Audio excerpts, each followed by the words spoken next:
Lord, open our eyes to see you, our ears to hear you, and our hearts to receive you. Amen.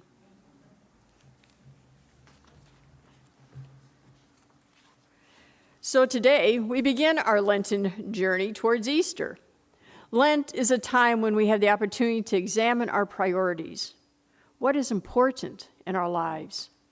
What things are you attached or drawn towards?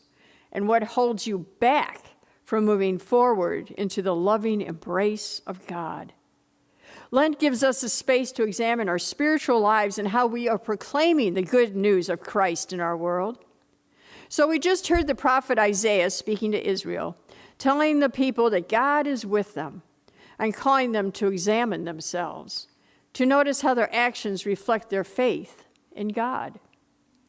The book of Isaiah was written over a period of approximately 150 years. So there are several prophets known as Isaiah. This passage is written by a writer known as 3rd Isaiah. It was written as Cyrus the Persian freed Israel from the Babylonian captivity in 535 BCE. And he's allowing the Jews to return to Jerusalem.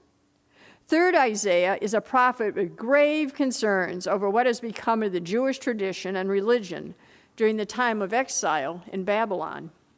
The writer of this passage is also trying to convince his people to leave Babylon, a city of great luxury and wealth, to fulfill the call of God. And I imagine it was a pretty tough sell. This is not Moses in Egypt where they were slaves. This community had it pretty good. They had a good life in Babylon, and Jerusalem at this point is a heap of rubble. So Isaiah is asking them to set aside the good life and respond to God's call. An important aspect of the Jewish tradition is fasting. And this tradition continues to this day, especially on Yom Kippur, where the Jews are called to fast till sundown. The purpose of fasting is to instill virtue and humility. The purpose of a fast is to acknowledge that there are things greater and of more importance in the world than our own personal wants and desires. It's not about giving up things with little consequence, like candy, coffee, wine. It has everything to do with how we live our lives in relationship to others and with God. Fasting is not meant to draw God's attention to us and somehow impress our Creator and others with how pious we are. That is where I think Jesus' injunction in our gospel comes from.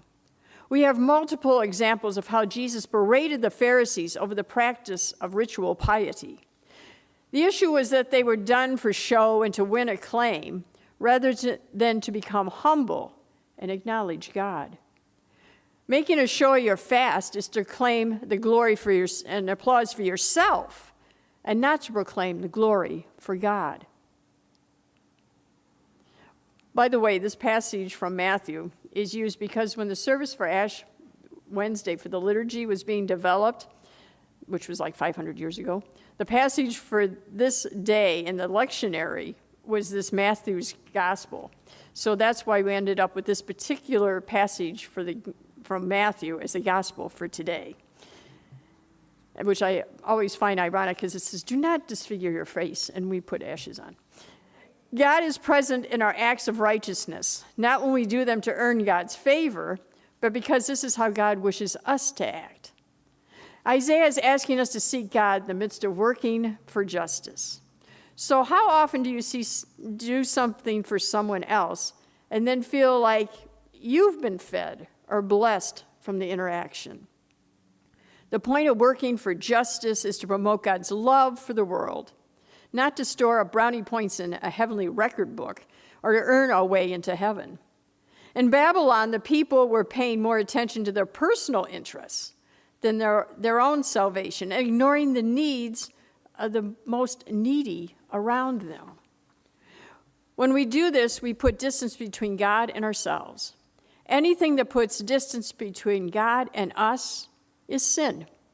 Plain and simple, it is sin.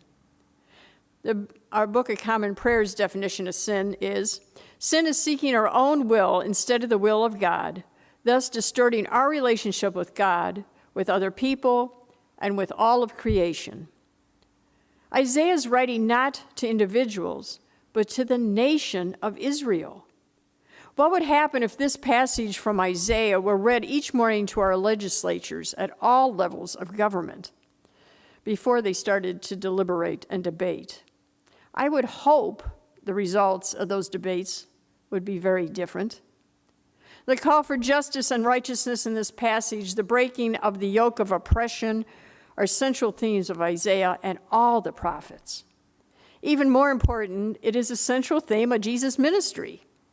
There is no getting around the clear commands of this passage. They could just have easily come from Jesus' mouth. In the contemporary Message version of Isaiah, we hear, if you get rid of unfair practices, quit blaming victims, quit gossiping about other people's sins, if you are generous with the hungry and start giving yourselves to the down and out, your lives will begin to glow in the darkness. Your shadowed lives will be bathed in sunlight. Well, this is quite a promise as well as a pretty scathing indictment, and it certainly reads like it could be written for our society today. Our country is filled with finger pointing and blame as an excuse not to help the poor and the needy. And I can tell you from the people who come asking for help, they can't pull themselves up by their own bootstraps. They don't even have the boots. Look at the promise through the last third of the passage.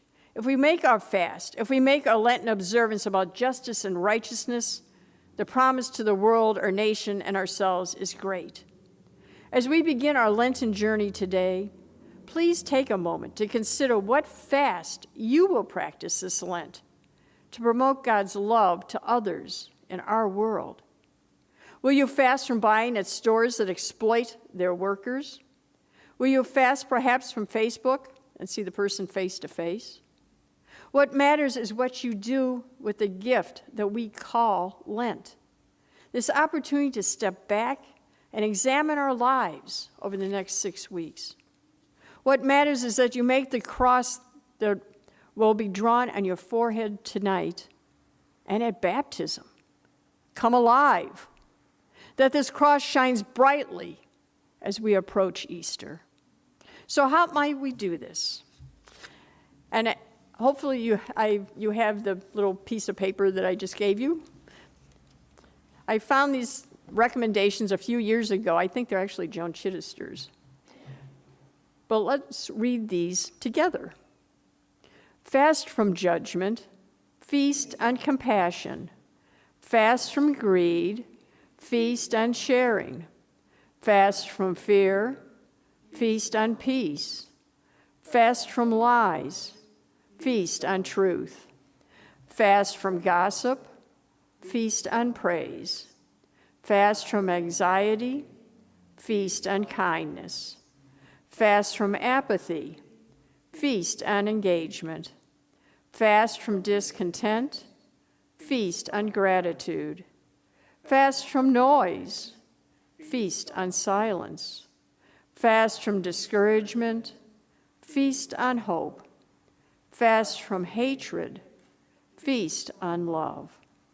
What will you fast from this Lent that will open you up to being more compassionate, filled with hope, love, and gratitude for what God has done for you? What type of fast will you give to God during this season of Lent?